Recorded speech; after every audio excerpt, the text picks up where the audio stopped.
It's weekend review time here on Old Man Squad Fantasy Basketball, Saturday morning edition, because we had 8 total games between Monday and Thursday.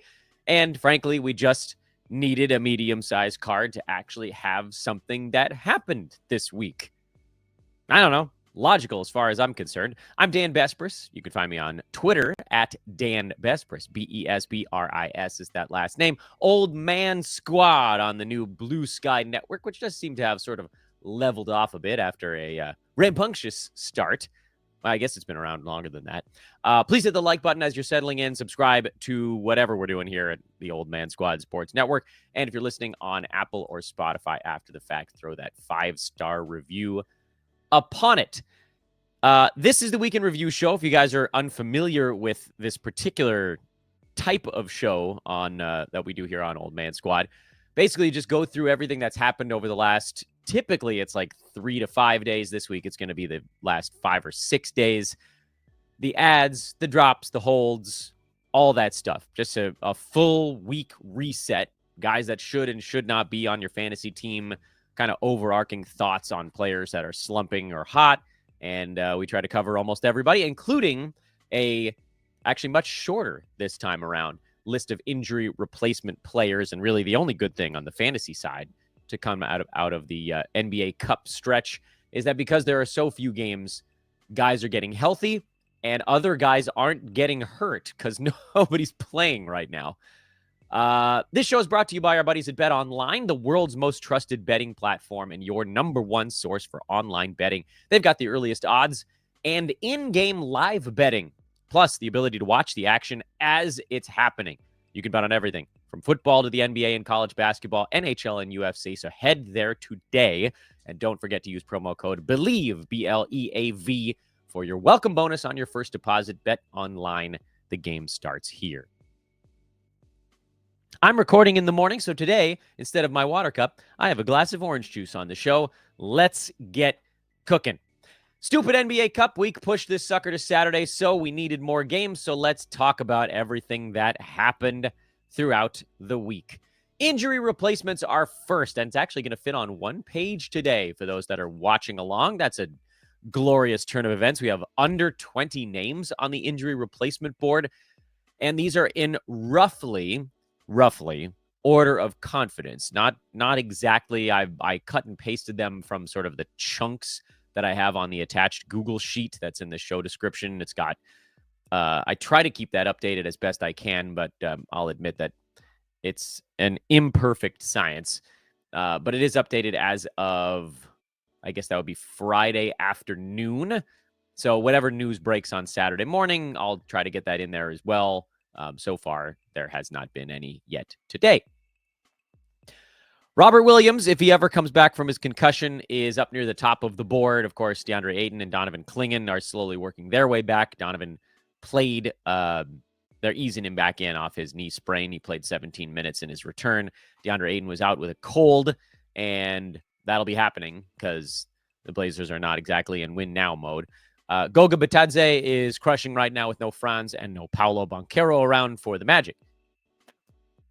Short-term one, we think, Jalen Smith filling in for Nikola Vucevic. He was awesome in his one-game fill-in. Hopefully that's one that continues because Jalen Smith was a guy, as you might recall, that we talked about before the season started.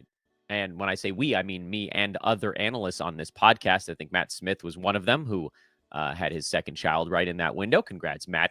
Smitty. Congrats, Smitty. And it's really all about a waiting game there. If Vooch misses games, Smith goes big. If Vooch gets traded, Smith goes big. He's one of those guys that you want to be ready to move on at a moment's notice. And you almost start to wonder, like, all right, tomorrow is December 15th. That's when guys can get moved. I think Vooch could have been traded before that anyway. Do we stash early on any of these guys that are big-time needle movers? Typically, my vote is no. And I think I'm inclined to probably stay in that department, but it's something to think about.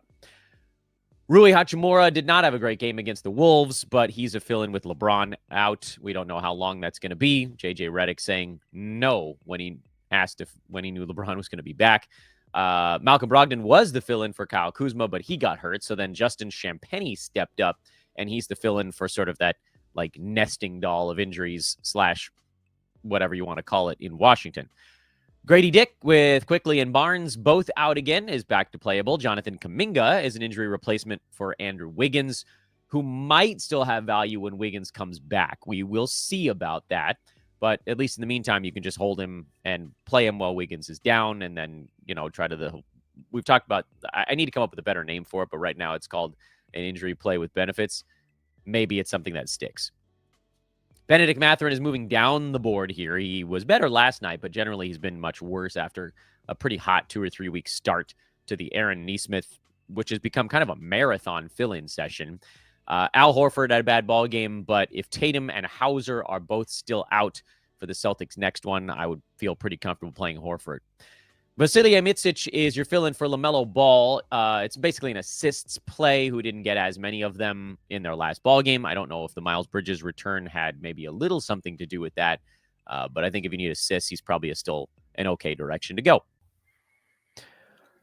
Well, we had a little bit of a system crash there, so I don't exactly remember what I was talking about, but I think we were somewhere between Royce O'Neal and Grayson Allen. And so the thought was there, and again, I don't know how much was lost as I'm trying to replace this. In case, at the risk of repeating myself, Royce O'Neal filling in here now for Bradley Beal instead of Kevin Durant actually went relatively well. I'm still hesitant to trust him because if he doesn't have a good shooting night, then things can crash pretty fast. And I was hoping that Grayson Allen would do better, but I've got both of these guys on kind of like the low confidence area of fill-in names. TJ McConnell had a down game yesterday, but overall he's been playing a lot better lately. So he's a guy that I'm pretty comfortable playing in most formats just because his combination of stats is kind of interesting. Ayo Dosunmu had a bigger game. He's running hot, and I feel like a lot of people are chalking it up to just like he's crushing now. He was really, really cold to start the year, and so now it's kind of leveling off a bit. But what I need from him is more consistent field goal attempts and usage. That's the big part of it. And he got a little bit more of that in the Friday night game, but I don't know that that's a thing that's going to be consistently there. I do think some of that had to do with the fact that Vooch was out, and so other guys were just a slightly larger part of the equation than they might normally be. And yes, I know it's not like his playing time changed because Jalen Smith was center, but when you take a usage guy out, and it's better for Ayo if it's Kobe White or Zach LaVine because those guys just take more shots, but Vooch was helpful as well. And then Isaiah Stewart at the very bottom. This one actually does make sense. He's the least confident one I have right now, although I think generally he'll be okay filling in for Jalen Duren if indeed that happens again in the next ball game. Here are the ads and the reminders. And again, these, like, I'll talk it through, but you guys that are seeing it on the board, the number of asterisks next to the player's name is how many weeks in a row, or total weeks, I guess, that they've been on the ads board. Once it hits 4, which DeAndre Hunter is at 4 consecutive weeks on the ads board, we'll retire him to the rest of season winners circle. Basically, like they basically move into a winners circle. So this last week, Malik Monk is on there now, which I realize feels like this should have been a long time ago. But as you might recall, last Friday, when we did our last weekend review show, he was on the injury replacement board because he was filling in for DeMar DeRozan. DeRozan came back that night. So if we had done the show, a handful of hours later, we would have seen that Monk was still in the starting lineup even when DeRozan came back. So this one's a little bit goofball. He should almost get 2 asterisks because he was effectively there last week. And this makes it look like we're running really, really late on Monk. But it doesn't matter what it looks like. You guys understand what it means, which is he's obviously an ad and has been since DeMar went down and has continued to be one since he came back. I put Zach Edey on this board because he's about to come back from injury, and he probably just kind of takes the low 20s minutes that Brandon Clark is playing right now. And that should be enough. He can be a top 75 guy in 22-ish minutes per ball game, 23, because he's not a bad foul shooter. He's an okay shot blocker, not great, but he's going to get you. He's a big-time screen setter. He's going to score. He's going to rebound. He's going to get good field goal percent. And that's the easiest path to fantasy value nowadays, is just to be a big man that doesn't tank a field goal percent. But he's not back yet, so this one has a little injury notation right next to it. Cason Wallace is the next one on. This is the first time he's made it from steals streamer to actual ad. He's not even like he's actually above a points league ad right now. And I don't know that that necessarily holds. It's possible that he goes back to just being a points league only ad. But for right now, Cason Wallace has just been good, and good players belong on teams. And yes, obviously a lot of his value is derived from low turnovers and big time steals and actually not bad blocks. But lately he's actually added a little bit of scoring to it. His assists are okay. Rebounds is kind of gravy. Mark Williams and Herb Jones and Khris Middleton back on there for a second tour of duty here because they all were coming back from injury a week and a half ago. And so they made it onto the board last week as guys you needed to make sure were rostered on the tail end of long-term injuries. Not all of them were. I know in your league, if you're in a competitive league, they probably were. If you're in an intermediate league, they probably were. But if you're not, some of these guys got dropped. Herb Jones got dropped in one or two leagues I was in. Khris Middleton got dropped in some leagues because nobody knew when the hell he was coming back. Mark Williams was on wires in some. It happens. And so we have to talk about it because even if it doesn't happen in your league specifically, it happens in the world. And I got to do this show for everybody, not just your league.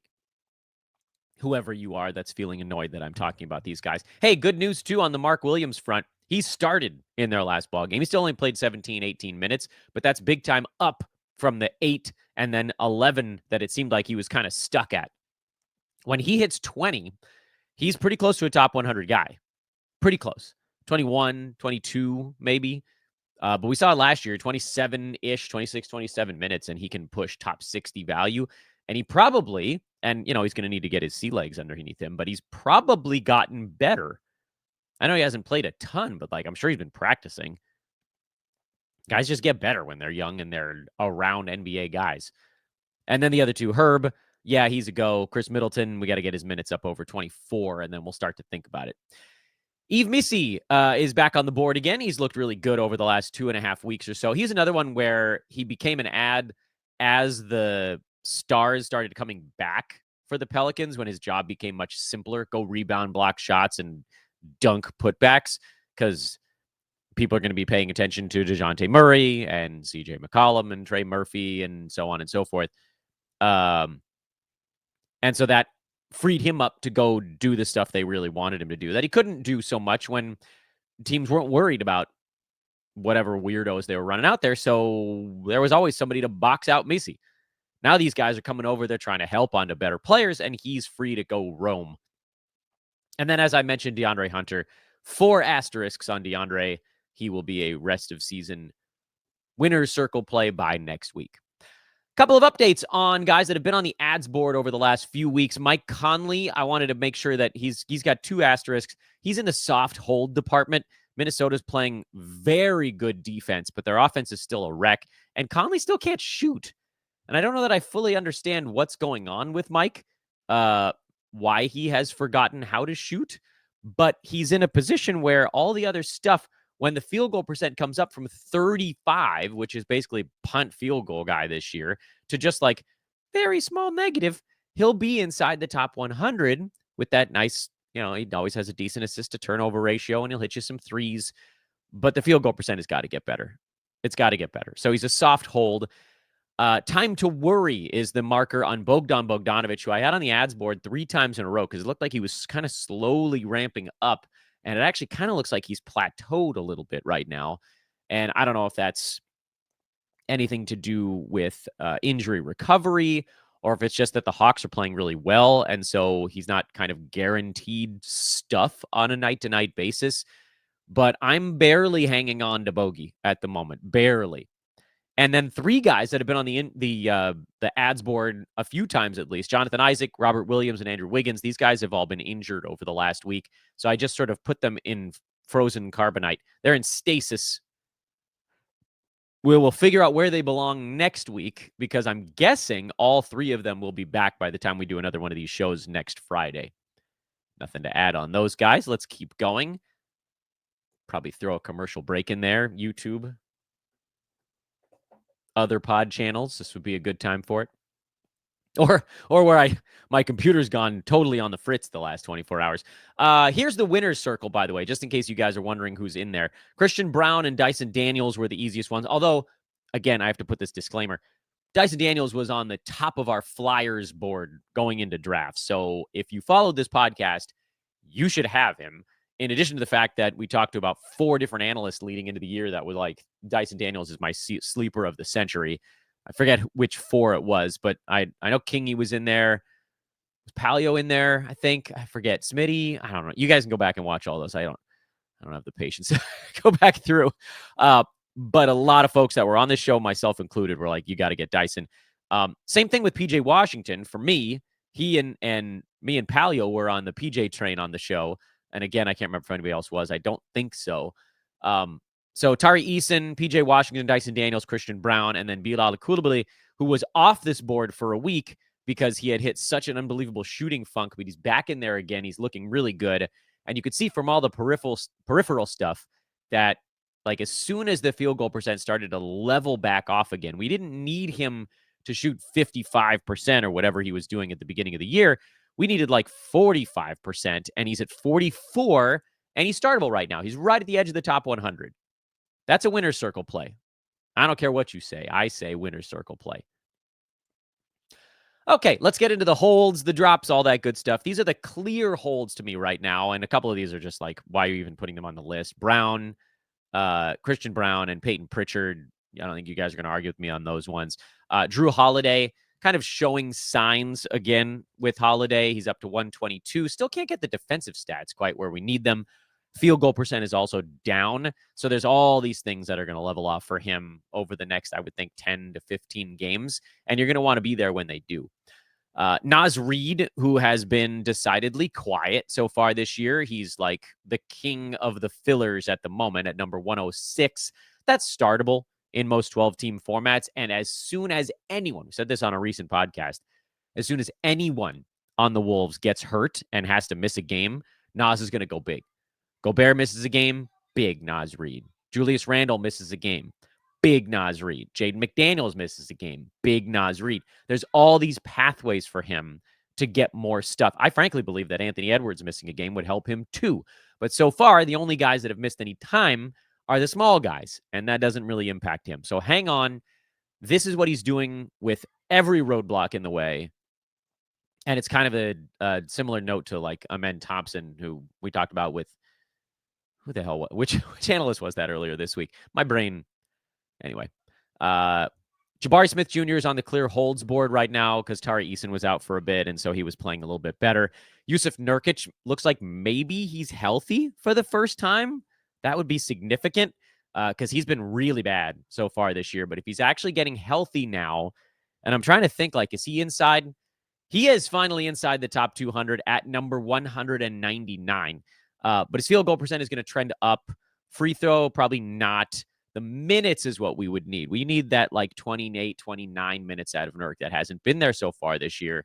And if you pair that up with field goal percent increasing, he probably becomes a punt free throw play, but I think he's a hold for that reason. And then Clint Capella, he's a punt free throw hold. I don't know that he's anything else. He's number 131 overall. He's trended up, but then he's kind of leveled off a little bit. I don't know. That's, I'm not that high on Capella. You guys know that about me by now. All right, here's the time to worry boards as I struggle to get the frog out of my throat in the middle of the podcast. Jeremy Sohan, he's been kind of up and down. I think if you're punting free throws, you probably hang on to Sohan. I don't know that I would otherwise. Jonas Valanciunas, again, also very up and down, but overall has been just good enough to hang on to. And also, like, the rumor mill is a firing on Valanciunas. He might be traded as soon as tomorrow. It might also take until February. If he gets moved to, I mean, the team he's been linked to a lot is the Lakers, and they badly need a functional big man who has any offensive ability and just like size, which Jonas does have. he would play a pretty reliable, I would think, 20 center minutes. Give Adey is going to play 35, 36, which I know only leaves like 13 minutes if you were splitting them. But you'll see JV and Adey combined lineups if he ends up in Los Angeles, or if he gets, I don't know where else. Who else needs a big man? We can't go back to the Pels. Could he? I guess he could. Colin Sexton is a guy that I've been wanting to cut since the first damn day of the year, and he's giving me every reason to do it. But I'm going to tell you to hang on just the tiniest bit longer, because I do think his steals, field goal percent, and assists all trend the right way. But Utah is a tank city. If you wanted to dump Colin Sexton, I would not stop you. That's how I feel about it. I'm going to put him on this board because I have this like weird sinking feeling. But Jordan Clarkson just came back, which is only going to be bad for him. I don't think Sexton needs to be on rosters right now. Honest to goodness truth, but I went easy on him. Jalen Duren, big time worry. But hang on, like there's still hope that he can figure out how to play defense. And I do think the free throw percent trends right.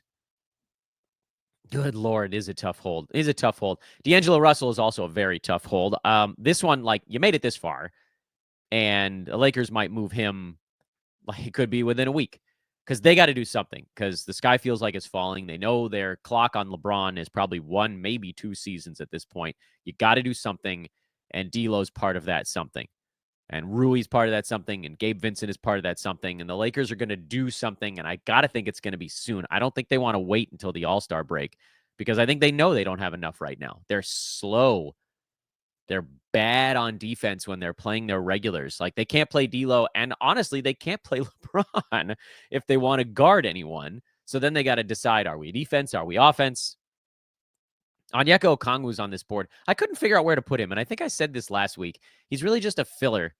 He's a schedule stream play, but I wanted to put him somewhere on the board. And then Shaedon Sharpe I put here. I mean, technically he's a punt field goal hold, but he's also number 213 on the year, because he's got a little bit of that Jaden Ivey thing going on, where he's not good enough at the stuff he's good at to counterbalance the stuff he's bad at. But I do think that with Sharpe, like, over time, the Blazers are going to continue to rest more guys. They're going to trade guys, and then more stuff is going to get lumped his way.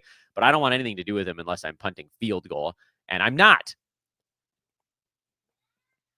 I think the video quality might be chunking in and out a little bit as well. It's just a weird morning for me, and I apologize, but I want to get this show out because I promised I would. Is it time to cut these guys? It certainly is. Marcus Smart is on the cuts board. We gave him as much time as he needed to prove whether or not he could belong on a 12-team roster, and he doesn't. He's had a couple of good games mixed in there, but mostly it's been bad.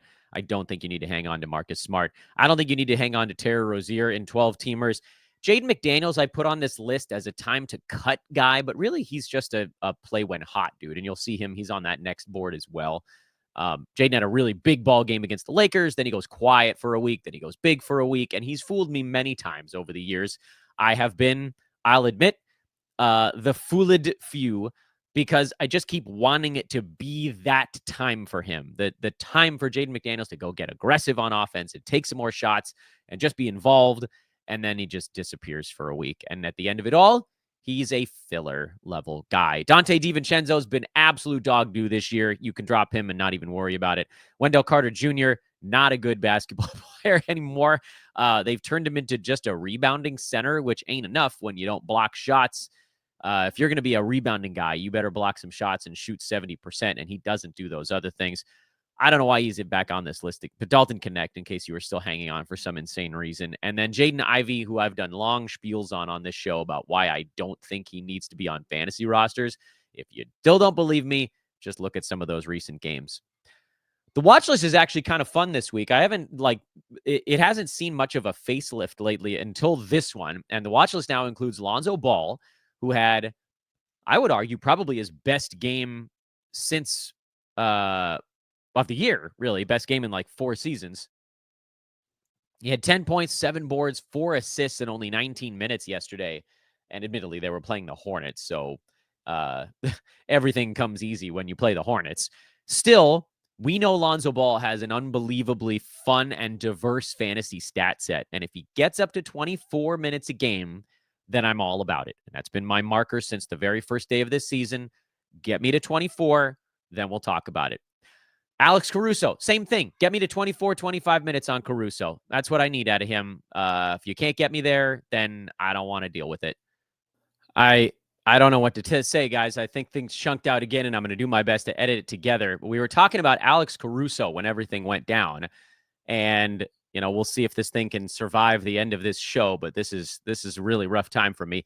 Caruso's another guy like Lonzo. I got to see him get to 24, 25 minutes consistently, and we haven't yet. But if it happens, Kelly Oubre's had a couple of good games in a row. I think he's probably just kind of running hot right now.